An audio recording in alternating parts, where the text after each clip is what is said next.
오늘 우리에게 주신 하나님의 말씀 시편 5편입니다. 시편 5편 1절에서 12절입니다. 여호와여 나의 말에 귀를 기울이시사 나의 심정을 헤아려 주소서. 나의 왕 나의 하나님이여 내가 부르짖는 소리를 들으소서. 내가 주께 기도하나이다. 여호와여 아침에 주께서 나의 소리를 들으시리니 아침에 내가 주께 기도하고 바라리이다. 주는 죄악을 기뻐하는 신이 아니시니 악이 주와 함께 머물지 못하며 오만한 자들이 주의 목전에 서지 못하리이다. 주는 모든 행악자를 미워하시며 거짓말하는 자들을 멸망시키시리이다. 여호와께서는 피 흘리기를 즐기는 자와 속이는 자를 싫어하시나이다. 오직 나는 주의 풍성한 사랑을 힘입어 주의 집에 들어가 주를 경외함으로 성전을 향하여 예배하리이다. 여호와여 나의 원수들로 말미암아 주의 의로 나를 인도하시고 주의 길을 내 목전에 곧게 하소서. 그들의 입에 신실함이 없고 그들의 심중이 심히 악하며 그들의 목구멍은 열린 무덤 같고 그들의 혀로는 아첨 하나이다. 하나님이여 그들을 정지하사 자기 꾀에 빠지게 하시고 그 많은 허물로 말미암아 그들을 쫓아내소서. 그들이 주를 배역함이니이다. 그러나 주께 피하는 모든 사람은 다 기뻐하며 주의 보호로 말미암아 영원히 기뻐 외치고 주의 이름을 사랑하는 자들은 주를 즐거워하리이다. 여호와여 주는 의인에게 복을 주시고 방패로 함같이 은혜로 그를 호위하시리이다. 아멘. 시편 5편의 말씀을 통해서 우리는 마음의 중심에 무엇을 품고 있는가 라는 제목으로 말씀을 드리려고 합니다. 우리가 첫 번째 마음에 하나님을 두어야 되겠다. 하나님 중심의 삶을 살아야 되겠다라는 것입니다. 하루를 뒤돌아볼 때 잠 편히 자는 것도 은혜고 또 아침에 깨는 것은 더 큰 은혜라고 합니다. 그래서 하루를 시작하는 첫 시간 처음 깨어서 무슨 생각을 하는가, 그때 그 생각하는 그것이 그 사람의 마음에 품고 있는 중심이라는 거예요. 그래서 가장 첫 번째 깨어서 무엇을 생각할까? 시편 3편 5절에 보면 내가 누워 자고 깨었으니 여호와께서 나를 붙드심이로다. 누워서 자고 깨었으니 여호와께서 나를 붙드심이로다. 또 4편 8절에는 내가 평안히 눕고 자기도 하리니 나를 안전히 살게 하시는지는 오직 여호와이시니이다. 오늘 5편 3절에도 여호와여 아침에 주께서 나의 소리를 들으시리니 아침에 내가 주께 기도하고 바라리이다. 지금 자고 깨고 눕고 자고 또 아침에 일어나서 주께 기도하고 바라는 이런 모든 것들을 바라보면 이 중심에, 이 시편 저자의 중심에 하나님 중심이구나, 하나님이 그 안에 있구나, 이것을 알 수가 있습니다. 그래서 시편 5편 3절 오늘 말씀에도 여호와여 아침에 주께서 나의 소리를 들으시리니, 여기 아침이 밤이 끝나는 시각, 그러니까 우리가 오늘날 시간으로 보면 새벽 미명, 새벽에 깨어서 기도할 때 바로 하나님을 지금 마음에 두고 있구나, 이것을 알 수가 있지요. 그래서 새벽에 가장 첫 시간에 무엇을 품고 누구를 생각하고 무엇을 하는가, 시편 저자를 보면 특별히 3편, 4편, 5편에 계속 자고 깨고 하는 모든 모습 가운데 가장 먼저 하나님께 기도하고 있구나, 이것을 볼 때 우리 마음 속에도, 우리 마음의 중심에 하나님을 모셔야 되겠구나, 이것이 바로 하나님 중심의 삶이라는 거죠.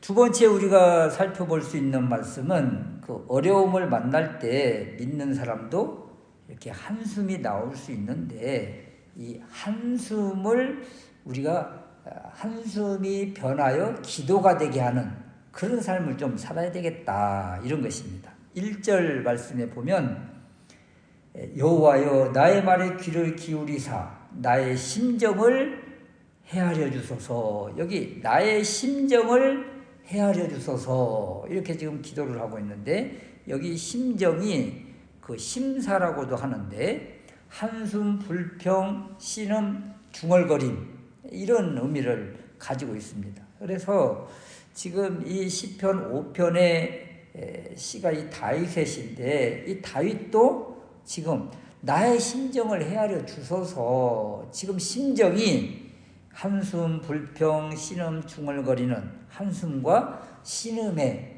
그 토로가 지금 되어지고 있는 이런 모습이에요. 그러니까 기도하는 사람, 우리 그리스도인도 이 시편 5편의 1절 말씀처럼 나의 심정, 나의 한숨, 이렇게 한숨을 쉴 수도 있다. 그래서 이 한숨 쉬는 이런 모습을 우리가 가끔 볼 때 믿음 없이 왜 저렇게 한숨을 쉴까, 이렇게 우리가 단정 짓거나 또는 비난을 하면 안 되겠다. 문제는 이런 한숨과 탄식이 우리 삶 가운데서 나올 수가 있는데, 이럴 때 이 5편에 보면 여호와여 하면서 여호와 앞에서 탄식을 하더라는 거예요. 또 2절 말씀에 보면 나의 왕 나의 하나님이여, 이 하나님 앞에서 토로하더라는 거예요. 이것이 바로 세상 사람과 우리와의 차별점 구별선이지요. 세상 사람들은 이렇게 힘들고 어렵고 한숨 쉬고 탄식할 그러한 때에 뭘 해요? 뭐 술로 풀고 담배로 풀고 또는 뭐 쇼핑으로 풀고 뭐 이런 것들로 막 푸는데, 우리 그리스도인들은 이런 일을 만났을 때 어떻게 해야 되는가? 바로 하나님 앞에서 탄식을 하는 거예요. 하나님 앞에서 한숨을 쉬는 거예요. 왜요? 어쩔 수 없는 이 기가 막힌 환경 속에서 우리가 세상 사람 앞에 이런 탄식을 할 수가 없잖아요. 그래서 이런 탄식을 하나님 앞에서 하는 것이다. 출애굽기 14장에도 보면 그 홍해바다 앞에서 매장지가 없어서 우리를 광야에서 죽게 하느냐 하면서 이스라엘 백성들이 하나님 앞에 부르짖고 또는 탄식하고 또는 원망하고 이런 것들이 사실은 우리 인생의 모습이거든요. 그래서 이런 일들을 만날 때 하나님 앞에서 우리가 울어야 되겠다. 하나님 앞에서 우리의 심정, 우리의 심사를 토로해야 되겠다, 이런 것입니다. 우리가 어디 가서 이런 한숨을 쉬고 우리 마음을 토로할까? 도움이 되지 않는 세상 사람 앞에서 이런 일을 하지 말고 졸지도 않고 주무시지도 않고 우리의 그늘이 되어주시며 또 우리의 모든 삶과 모든 것들을 은밀한 중에 다 보시는 그 하나님 앞에서 우리가 우리의 심정을 토로하고 울어야 되겠다. 그러면 하나님께서 어떤 은혜를 주실까? 7절 말씀에 보면 오직 나는 주의 풍성한 사랑을 힘입어, 주님의 풍성한 사랑이 부어진다는 거예요. 그리고 주의 집에 들어가 주를 경외함으로 성전을 향하여 예배하리이다. 진정한 예배자가 되는 것이죠. 하나님 앞에 우리의 심정을 토로하고 부르짖고 기도하다가 하나님의 이 풍성한 사랑을 힘입게 되니까 주의 전으로 달려가게 되고 하나님 앞에서 예배자로 서게 되더라. 예배가 회복되면 그 다음 일은 이제 하나님이 하십니다. 그 다음 일은. 대부분 예배가 회복되지 못함으로 인해서 결국 주저앉고 말거든요. 우리의 평생에 나아갈 추구해야 될 것이 평생에 살면서 우리는 예배가 끊어지는 삶이 되어서는 안 되겠다. 이 예배라는 것이 이렇게 정한 예배도 있지만 삶의 예배도 있잖아요. 그래서 삶의 예배 가운데서도 하나님과의 관계의 줄이 끊어지지 않아야 되겠다. 이런 사람이 바로 마음의 중심에 하나님을 모신 사람들의 모습이 아니겠는가.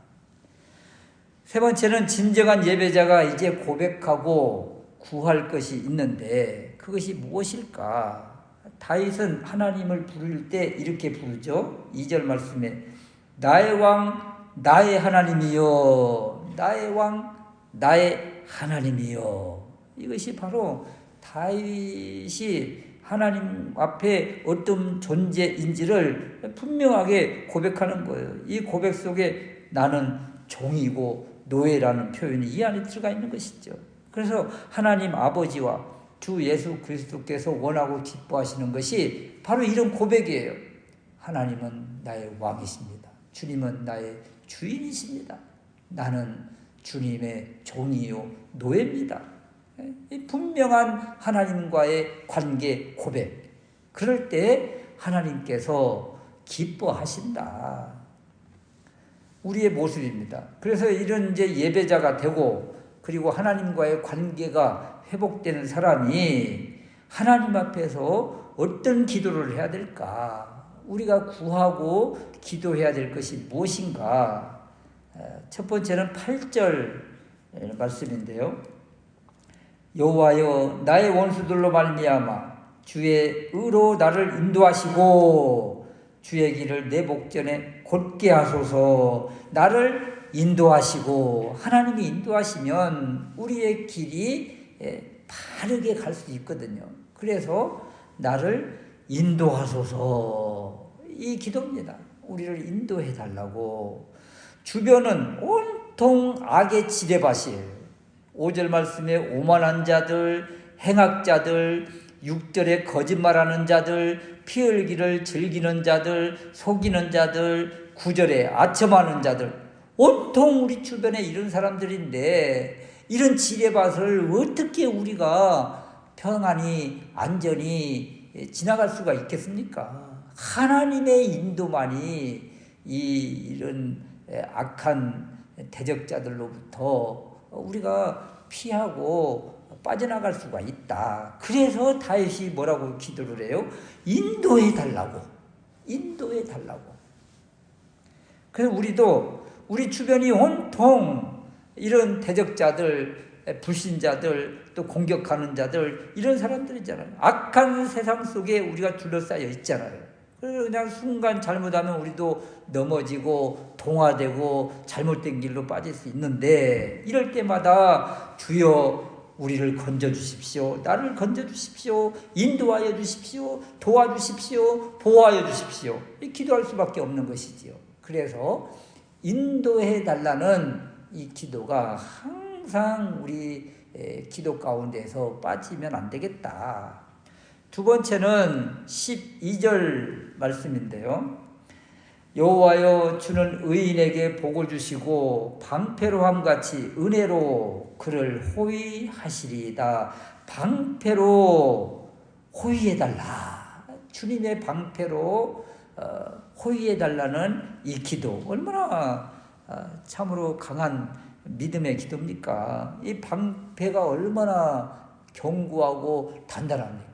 하나님이 우리를 방패로 둘러친쳐 주신 것처럼 보호해 주시면 그 어떤 것도 이 방패를 뚫을 수가 없잖아요. 하나님의 방패를 누가 뚫을 수가 있겠어요? 그래서 방패로 호위해 달라는 이 기도가 참 너무도 좋은 기도 제목이다. 우리도 가끔 초등학교 때 이런 실험을 해본 적이 있지만 기름종이나 양초로 이렇게 종이에다가 칠하고 나면 아무리 물을 묻혀도 스며들지 않잖아요. 다 보호를 해주지 않습니까? 이런 것처럼 하나님의 은혜로 우리를 호위해 주시고 방패로 호위해 주시면 그 누가 우리를 해할 수가 있겠는가? 이 눈에 보이지 않지만 일반인과 똑같아 보이지만 이 기름칠한 방수처리 한 것처럼 하나님의 은혜가 우리를 감싸주고 있으면 우리는 완전의 모습 아니겠어요? 이런 모습을 천군 천사가 둘러 진치고 있다. 이렇게 표현을 하지요. 그래서 로마서 8장 38절 이하에 보면 내가 확신하노니 사망이나 생명이나 어떤 피조물이라도 우리 주 예수 그리스도 안에 있는 하나님의 사랑에서 그 누구도 우리를 끊을 수가 없는 거예요. 또 시편 118편 6절에 보면 하나님이 내 편이 되셔서 하나님이 내 편이 되신다. 그러면 누가 우리를 여기에서 빼어갈 수가 있겠는가?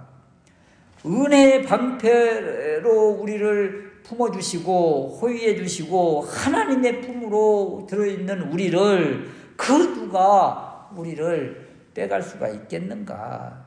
그래서 이런 믿음이 딱 세워지면 한숨과 탄식이 나오는 그런 참 기가 막힌 좋지 않은 상황일지라도 이런 속에서 우리는 기쁨을 유지할 수가 있고 이런 속에서도 감사의 고백을 할 수가 있다. 이런 것입니다.